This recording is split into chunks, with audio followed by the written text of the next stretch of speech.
Ahí está. Nosotros empezamos antes. Sí, como puntuales. Hola, hola, ¿cómo están? Hola, Hola. Juanito. Bienvenidos a todos. Bien, aquí Bien. esperando que den las 8. Una casi no. 2 minutos. Yo le mandé. Estamos a 2 minutos de empezar. ¿Tienes tu celular? Sí. Hola, hermanos. Hola, Víctor. Hola. Hola. Hola. Estás en cámara, tío. No Hola, se hermano ve. Víctor. Es que estoy tomando 11, llegué recién. Está bien. Después verán mi rostro. Te tocó trabajar hasta tarde. No quiere hacernos sufrir. Por Zoom, entonces por eso Llegué recién, ¿no?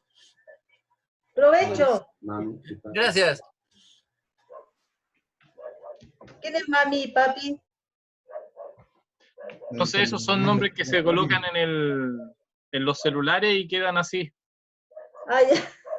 Yo no lo edito, quedan ahí nomás. Debe ser de algún hermano que tiene su celular así nombrado. Deben ser los progenitores de Ángel. Oye, no es necesario que todavía queda 1 minuto para yo silenciar los micrófonos, así que pueden hablar, ¿ah? Y no se sientan. Hola, Mati. Hola, Matías. Hola, Hola, Benjamín. Hola, Benjamín. Hola, Benjita. ¿Cómo Hola, estáis? suegros. Bien. Hola. Hola, tío Benja. Francisco, ¿cómo están? Hola, Hola, Nacho. Mati. Hola, Mati. Hola. Ahora, ahí está. A ver. Mati. ¿Ah? Hola. Hola. Sí. ¿Cómo estáis? La mandé en el ¿Cómo mensaje, estáis, en tío? el segundo mensaje. Te doy el Biblia. Déjame ver el tiro. Aló. ¿Lo tienes? Ya me sé la 8. Benjita, me empezó la reunión. Voy a ir a mi rincón. Ya. Ya, voy a silenciar los micrófonos, chiquillos.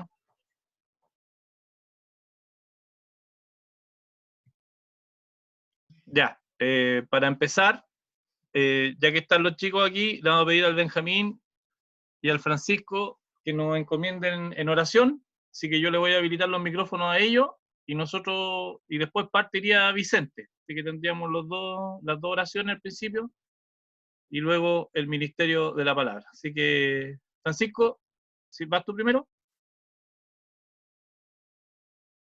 Déjame habilitarte el audio. Ya, ahí está. Ahí estás tú.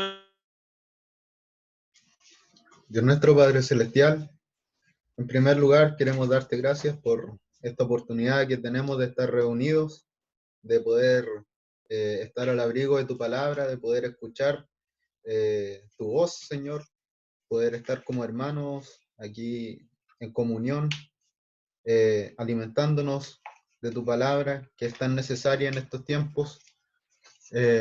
Gracias te damos por esta oportunidad, por esta tecnología que se nos da, cosa que en otro tiempo no pudo haber pasado. Te rogamos por nuestros hermanos que no pueden disfrutar de esto para que sea fortaleciéndoles por mientras y dándonos la oportunidad de entregarles la palabra de alguna otra forma en el futuro. Pensamos en nuestra hermana Julita, para que seas con ella, cuidándola, para que seas fortaleciéndola en la fe, nuestra querida hermana. Así como a las demás hermanas que son de mayor edad, que no tienen acceso a esto, sé fortaleciéndolas, nos acordamos de ellas. Agradeciéndote ahora, quedamos en tu mano, encomendando nuestros corazones para recibir tu palabra, en el nombre del Señor Jesús. Amén. Amén.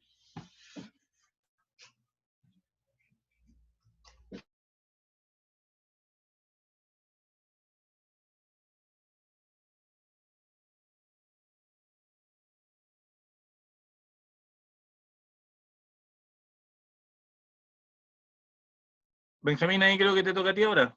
Padre nuestro, te damos gracias porque podemos reunirnos nuevamente, te agradecemos por esto, porque podemos oír de tu palabra, del Señor Jesucristo, y queremos, Padre, en esta hora poder apreciar su gloria para que nos fortalezca, para que seamos consolados. Y también, Padre, ser disciplinados por tu palabra. Rogamos, Padre, tu bendición, tu ayuda, en el nombre del Señor Jesucristo. Amén.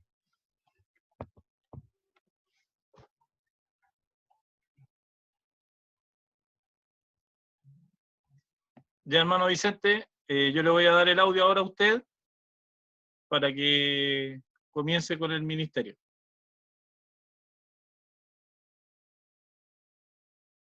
Tienes que liberar tu micrófono.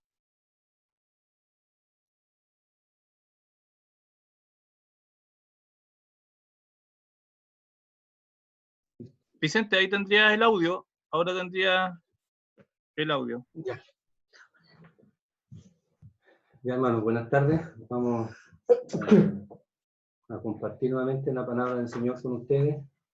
Les damos la bienvenida a todos, a los que están conectados. A mi hermano Pedro, que está ahí con su hijo Guillermo. Y vamos a leer primero en Corintios, como leímos la semana pasada, 1 Corintios capítulo 10, versículo 11. Dice: y estas cosas le acontecieron como ejemplo, y están escritas para amonestarnos a nosotros, a quienes han alcanzado los fines de los siglos. Así, el que piensa estar firme, mire que no caiga. Y vamos a segunda de Crónica, el capítulo 29. Vuelvo a repetir, para quienes nos acompañan ahora, que el deseo de leer acerca de Ezequías, al final él tiene una caída, ¿cierto?, que nosotros sabemos, pero dentro de los ayudamientos que Dios ocupó, ¿cierto?, a algunos, Ezequías, ¿cierto?, es alguien que produjo un avivamiento en Israel. Los tiempos en que vivía Ezequías eran sumamente complejos, tan complejos como el día de hoy.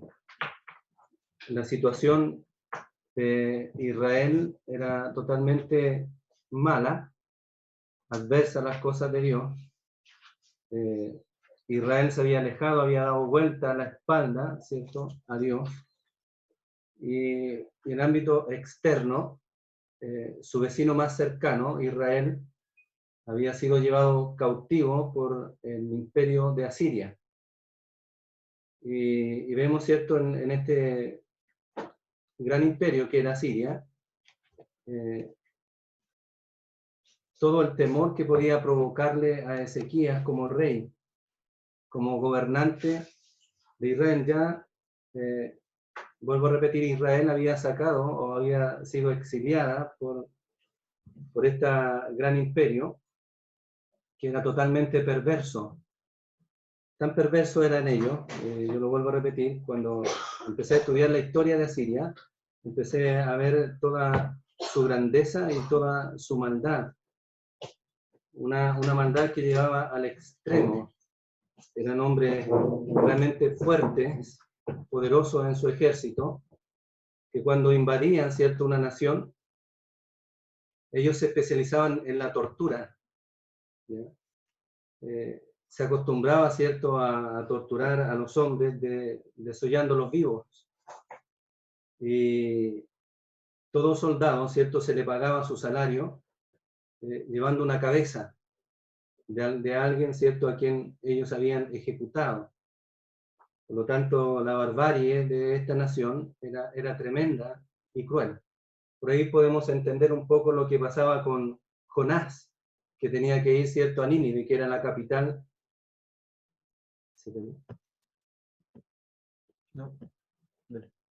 De la crueldad, ¿cierto?, de la nación, y que Nínive era su capital. Por lo tanto, vemos el lugar en que Ezequiel es puesto en la historia. Es en el año, ¿cierto?, más o menos 724 al 695, donde reinó Ezequías, y está alrededor de todo este problema, ¿cierto?, externo y un problema interno. Y él, lo primero que él hace, ¿cierto?, vemos que su familia, como lo dijimos la semana pasada, los días anteriores, que Ezequías y sus nombres eran algo que nos llamaba la atención. Ezequías, ¿cierto?, Dios significa Jehová fortalece o fortaleció. El nombre de su madre, Jehová es padre, y el nombre de Zacarías, que era su abuelo, era Jehová se acuerda. Todos estos nombres, ¿cierto?, nos llevaron a pensar en que ellos tenían la mente puesta en Dios, y que Dios, ¿cierto?, era aquel refugio en que ellos podían estar seguros en el momento de la angustia, en el momento, ¿cierto?, del temor, en el momento, ¿cierto?, en que ellos podían encontrar algún refugio. Solamente Jehová era el lugar donde ellos podían acudir. Y qué maravillosa enseñanza para nosotros cuando vemos el nombre de Ezequías, que Dios fortaleció, y nosotros podemos pensar en que Dios es aquel que nos fortalece a nosotros, ¿cierto? Todo lo puedo en Cristo, dice la palabra de Dios, que me fortalece. También podemos ver en su madre, ¿cierto?, Jehová es Padre. Y hemos dicho que nosotros se nos ha dado el espíritu de adopción por el cual clamamos Abba Padre. Y también el nombre de Ezequías, su abuelo, que era Zacarías, podemos pensar en que Dios se acuerda. Dios se acuerda de los suyos. Él siempre tiene en mente a los suyos. No te dejaré ni te desampararé, dice el Señor tu Dios. Dios está orando, ¿cierto? Y tiene propósito para nuestra asamblea y también las asambleas de alrededor. Conversaba con don Sergio y decía, él me decía, tenemos que replantearnos todos los conflictos que existen a veces en nuestra propia asamblea, es producto de nuestras propias carnalidades. Y Jehová o el Señor comienza, ¿cierto?, con el juicio, o con, por así decirlo, el juicio con la casa de Dios. Debemos volvernos a Él y meditar en nuestro corazón acerca de nuestro fracaso, de nuestras caídas, de nuestra falencia. Porque si no nos vemos así, no vemos nuestra necesidad de Dios, nunca podemos acudir a Él para que Dios nos restaure. Israel tenía que volverse a eso. Y hemos visto, ¿cierto?, que Él comenzó, dice en el versículo 3, en el primer año de su reinado, en el mes primero, abrió las puertas de la casa de Jehová y las reparó. Comienza con esto, porque el rey que estaba antes, que era Acaz, en el capítulo anterior, versículo 24, dice, además de eso, recogió Acaz los utensilios de la casa de Dios y los quebró, y cerró las puertas de la casa de Jehová, y se hizo altares en Jerusalén y en todos los rincones. Miren el lugar donde está Ezequías. El rey anterior, que fue su padre, había cerrado las puertas del tabernáculo o del templo, e iba llenado, ¿cierto?, de idolatría todo Israel, todo Judá, todo Jerusalén. Y él comienza, ¿cierto?, haciendo lo contrario. Él abre las puertas del templo, la embellece, y comienza, ¿cierto?, a llamar a los levitas, que lo hemos visto, a llamar a los sacerdotes, a que ellos se santificaran. Y él, ¿cierto?, en el versículo 8 dice, por tanto la ira de Jehová ha venido sobre Judá, y nos ha entregado a turbación y a execración y a escarnio, como veis vosotros con vuestros ojos. Y aquí vuestros padres han caído a espada, y nuestros hijos, y nuestras hijas, y nuestras mujeres fueron llevados cautivos por esto. Él está hablando de su nación vecina, todavía él la encuentra como sus hermanos. Hemos de velar por la unidad como lo hace Ezequías. Él está preocupado de aquellos que eran sus hermanos, de aquellos que habían pasado por este pesar de ser llevados cautivos. Él está pensando, ¿cierto?, en sus hermanos que habían sufrido el cautiverio. Realmente el corazón de Ezequías es un corazón notable. Él no está alegre, ¿cierto?, con respecto a Israel, sino que él está pensando que sus hermanos han sido llevados cautivos. Hay una enseñanza práctica en nosotros, que muchas veces nos podemos deleitar con el pecado de un hermano que cae. Pero Ezequías no lo hace así, él está con un corazón dolido porque sus hermanos han sido llevados cautivos. Hemos visto también que Israel o los sacerdotes y el templo habían apagado las lámparas, que nosotros dijimos que era la palabra de Dios. La palabra de Dios es fundamental para la restauración, para levantarnos, ¿cierto?, para poder vivir para la gloria de Dios. Es necesario que esas lámparas vuelvan a alumbrar, como dice el Salmo, dice, ¿con qué limpiará el joven su camino? Con guardar, ¿cierto?, sus mandamientos. Y dice, lámpara es a mis pies tu palabra y lumbrera a mi corazón. Realmente el creyente, ¿cierto?, no debe apagar las lámparas de su palabra y leer constantemente para poder ser restaurado. Es verdad que nosotros queremos, ¿cierto?, pensar muchas veces en que Dios nos consuela en este momento o en este periodo. Nosotros también debemos pensar que Dios está obrando en nuestra vida, en nuestro corazón como asamblea. No solamente como asamblea local, sino también como asamblea, ¿cierto?, a lo largo de nuestro país. Creo que hemos abandonado muchas veces lo esencial de la vida del creyente. Hemos abandonado, ¿cierto?, el templo, hemos abandonado el lugar de congregación. Para nosotros a veces es un hábito llegar a la reunión y nosotros debemos pensar que es el lugar en que Dios estableció y puso su nombre. Es el lugar en que Dios, ¿cierto?, está obrando en nuestro medio. Y comienza, ¿cierto?, el avivamiento de Ezequías. Él llama a los sacerdotes, llama a los levitas a santificarse. Lo vimos, ¿cierto?, los días anteriores. Y yo pensaba, ¿cierto?, en el tiempo en que nosotros estamos viviendo, que sobre todo Chillán, se nos dio cuarentena. Y yo pensaba, ¿cuánto tiempo, ¿cierto?, dura la cuarentena? Son 15 días. ¿Cuánto tiempo duró la restauración de Ezequías? ¿Cuánto tiempo se llevó a cabo, ¿cierto?, esta restauración del templo? 16 días.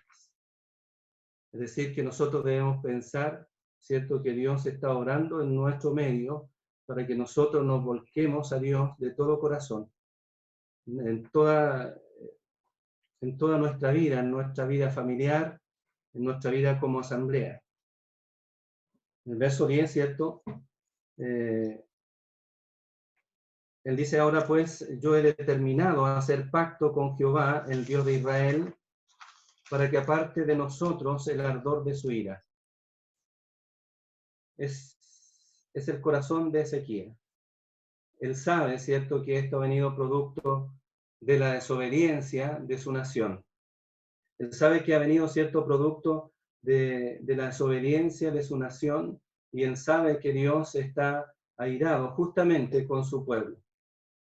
Hemos visto, ¿cierto?, que tiene mucha relación con el libro de Isaías, Ezequías, ¿cierto?, y vemos a esta nación totalmente apartada. El amo dice que el pueblo se había apartado de Dios. Y vamos a leer en el capítulo 1 de Isaías, y vamos a ver la condición, ¿cierto?, de esta nación. En el versículo 2.